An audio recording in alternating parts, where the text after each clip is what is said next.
મોહિનીઅટ્ટમને એમણે વિશ્વમંચનું ગૌરવ બનાવ્યું.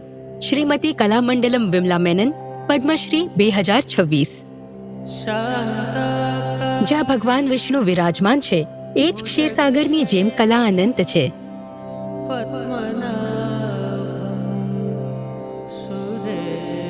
કલાપ્રેમી પરિવારમાં જન્મેલા ગુરુ કલામંડલમ વિમલા મેનન એ સમયમાં ઉછર્યા હતા જ્યારે સામાજિક નિયમો મહિલાઓને નૃત્ય માટે રોકતા હતા. 10 વર્ષની ઉંમરે તેઓ વલ્લતુલ નારાયણ મેનનને મળ્યા, જેમણે એમને કેરળ કલામંડલમ સાથે જોડાવા માટે પ્રેરિત કર્યા. સામાજિક બંધનોને તોડીને એમણે કેરળ કલામંડલમમાં પ્રશિક્ષણ શરૂ કર્યું અને આ નૃત્ય કળા સાથે એમનો આજીવન પ્રેમ શરૂ થયો. મોહિનીઅટ્ટમ એમની દુનિયા હતી, પરંતુ એમની યાત્રા આગળ વધી. એમણે ભરતનાટ્યમનું પ્રશિક્ષણ લીધું, તેઓ કુચીપુડી શીખ્યા અને એને કેરળ લઈ ગયા. જલ્દી ગુરુ કલામંડલમ વિમલા મેનને કેરળ નાટ્ય અકાદમી બનાવી અને મોહિનીઅટ્ટમ સુધારનું નેતૃત્વ કરીને એને એકલ કળામાંથી સમૂહ પ્રદર્શનમાં બદલી અને પુરુષ ભૂમિકાઓ પણ જોડી.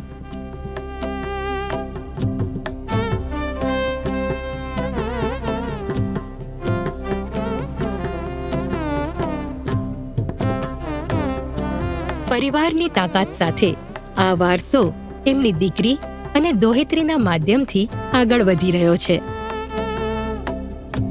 અને હવે 82 વર્ષની ઉંમરે તેઓ મોહિનીઅટ્ટમને લોકપ્રિય બનાવવાની જવાબદારી ઉઠાવવામાં ઘણા સક્રિય છે.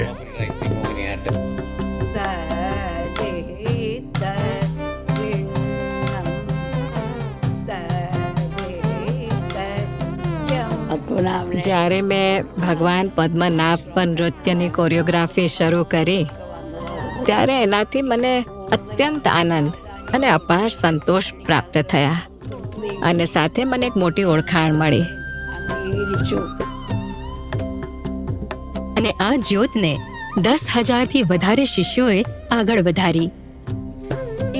આજે આપણે મોહિનીઅટ્ટમના જે પોશાક અને આભૂષણો જોઈએ છીએ, એ મારી માતા કલામંડલમ વિમલા મેનને ડિઝાઇન કર્યા હતા. એમણે મોહિનીઅટ્ટમમાં કેરળના પારંપરિક વાદ્યયંત્રોને પરોવ્યા. 7 દાયકાઓમાં એમની કલાએ મોહિનીઅટ્ટમને શણગારી અને શાશ્વત ગરિમાના શિખર સુધી પહોંચાડ્યું છે. શ્રીમતી કલામંડલમ વિમલા મેનન, પદ્મશ્રી 2026.